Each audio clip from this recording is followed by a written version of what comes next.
The year I lived in Nashville, Tennessee as a young adult volunteer, in July, as our year was wrapping up, my roommates and I decided we should go to Mammoth Cave, a few hours away in Kentucky, to camp and explore the cave for a weekend. So we did. We got a campsite right near the national park, and we had planned to do a whole bunch of tours.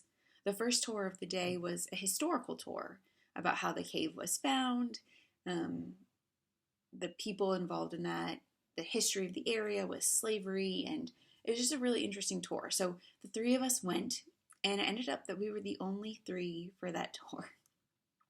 And whether it was because it was three young women, or because we had really great questions, or for a reason I'll never know, those two park rangers invited us to come back later that evening for a sold out lantern tour of the cave.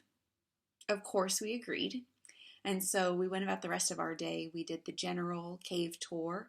And then we met back with those two park rangers and their whole crew of people beyond the ticket booth so that we could go on this tour with them.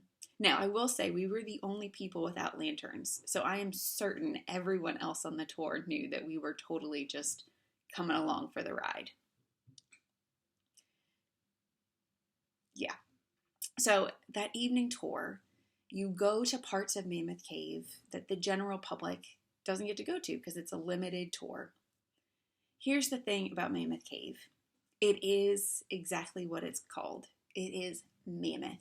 There are over 360 miles of that cave network below the ground in Kentucky.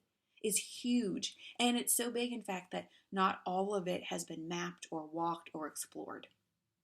So we were going in this cave, and we had been in it earlier, so we knew that while there were a few spots that were tight or maybe claustrophobic inducing, the general space of Mammoth Cave is huge, right? You can go up one area, there's a flight of stairs and a spot where people legitimately got married in the depths of a cave. In another part, deeper down, there's a village. People with tuberculosis found that they breathed easier in the cave, and so they thought maybe by staying deep down in the cave and living there for a while, they would be cured. Unfortunately, that's not how it works, but there's buildings back there in Mammoth Cave where people were living. And you can see their poems and their names etched and painted onto the walls.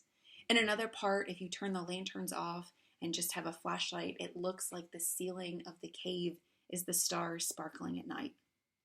And then the park rangers turned their flashlights off, and we marveled and gasped and clutched my roommates as we realized that we couldn't see our hands in front of our faces. It was so dark. The darkness was overwhelming, even though we knew we had, well, not us, but everybody else had lanterns. The park rangers had flashlights.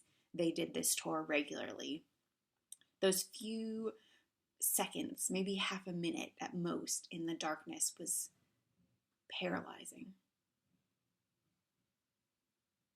There are seasons of my life, and I'm sure your life, where it feels like you are deep, dark in a cave and there is no light.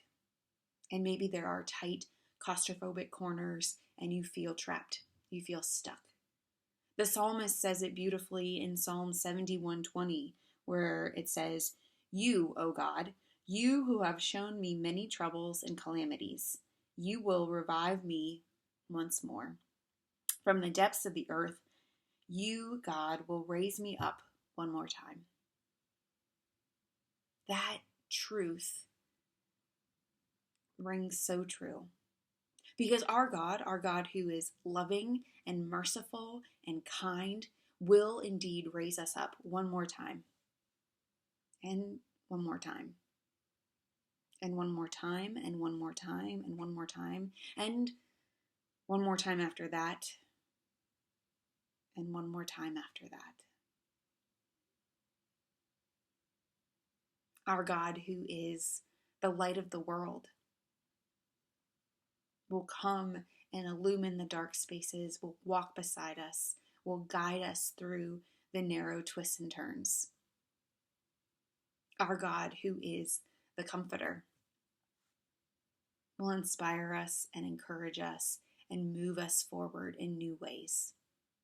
So wherever you are today on this cold, rainy, dreary day, or in a beautiful place somewhere outside of Williamsburg, I pray that you believe that truth, that you know our God will once again raise you from the depths again and again and again and again. Thanks be to God.